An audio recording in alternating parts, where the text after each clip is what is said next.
Assalomu alaykum, hurmatli guruhimiz a'zolari, kanalimiz obunachilari, akalar, drabelka ishqibozlari. Marg'ilondagi agrotexnikalar do'konimizga lentali alligator drabelkamizni katta variantidan yana sotuvga chiqdi. Video davomida nima vazifalar bajaradi hamda nima ishlar qiladi video davomida tanishtirib o'tib ketamiz. Hozir optadan like bosib, kommentariyaga o'tib, omad so'zini yozib keladigan obunachilarimizga narx-navolarni aksiyadagi narxida, chegirmadagi narxda qilib beramiz. Bu drabelkamiz akalar qo'l, quruq, somon poya, makka poya shunga o'xshagan narsalarni 0,5 santimetrdan 1 santimetrgacha maydalash uchun mo'ljallangan shunaqangi drabelka qidirgan tanishlarga jo'natib qo'yishibsizlar. Biz videoni boshladik. Akalar, lentalarga birinchi o'rinda to'xtalib o'tib ketamiz. Lentalari uzun, katta, 50roq variantidan kelgan. Oldingi drabelkalarimizni lentalari kichikroq hamda ozgina kaltaroq bo'lgan edi. Shuning hisobiga biz 50roq hamda uzunroq qilib olib kelib qo'yganmiz. Sifatlari juda ham a'lo darajada. Bu yosh kattalar hamda kichiklar uchun juda ham qulay holatda bo'ladi. Ukam motorlari qanaqa 224 ga ishlaydimi yo 380 mi degan akalarimiz uchun motorlarimizni 224 ga moslab olib kelib qo'yganmiz. Xohlasalar ham 380 voltga ham 380 motor qo'yib ham bemalol ishlatsizlar ham bo'laveradi. Ukam motor qizib ketib qolmaydimi degan akalarimiz uchun motorini alohida sovutadigan o'zida ventilyator tizimigacha mavjud. Bu drabelkalarimiz akalar motorini kilovatiga qarab narxlari o'zgaradi. Bu eng sifatli katta motordan qilib foydalanib qo'yilgan 180 tokkacha bemalol effekt berib ishlash uchun mo'ljallangan.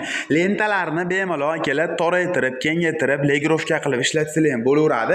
Endi ukam bizga ichidagi pichoqni ko'rsatgan, ichidagi pichog'i qiziq degan akalarimiz uchun pichoqlariga bitta ahamiyat berib bersizlar. Juda ham katta, qalin hamda almazli pichoqlar bilan jihozlangan. Har bitta pichoqda akalar Xitoyda seriya nomeri o'zida qo'yilgan. Bu almazli original pichoq deyiladi. E'tibor beringlar akalar.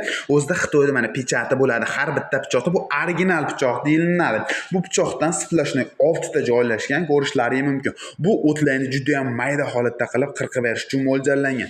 Tortib beragan shnek qismlariga o'tadigan bo'lsa, juda ham qalin, baquvvat shneklar bilan jihozlangan. Oldi qatoriga ham akalar 13 qatorli original drabelka pichoqlar bilan jihozlangan. Oldi pichoqlari maslinli pichoqlar rema orqali ishlaydi. Oldidan ham ko'rsatib o'tib ketamiz. Ko'rishlari mumkin. Mana oldi tomonda ham mana o'zida pichoqlari bor, tagida ham pichoqlar qo'yilgan, o'rtasiga yana bitta splashnoy pichoq qo'yib ishlatsizlar ham bo'laveradi. O'zida skorslari bor, obrot past, baland qilib bemalol ishlatsizlar ham bo'laveradi. Mana ko'rishlari mumkin. O'tni mayda yirik chiqarish mashetiga bog'liq bo'ladi. Pichog'i ham 50, ochilish tunukalari ham 50 holatda bo'ladi. Sifatlariga garantiyalarni beramiz. To'liqroq ma'lumotini telefon qiladigan bo'lsangiz, telefonda tanishtirib tushuntirib o'tib ketamiz. Rema orqali ishlaydi.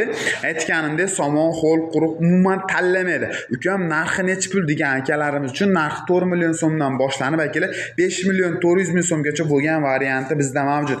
Qanaqa variantidan kerak bo'ladigan bo'lsa, telefon qilib bog'lanadigan bo'lsalaring, dastavka xizmatlari kelishilgan holatda bor, tanishtirib, tushuntirib, dastavkalari bilan qilib beramiz. Shunaqangi drabelka qidirgan tanishlarga jo'natib qo'yishni unutmaysiz. Obunachilar, manzilimiz Marg'ilondagi agrotexnikalar do'koni bo'ldi. Bundan tashqari motoblok, mini traktor hamma texnikalarimizni sizlarga tanishtirishda davom etamiz akalar.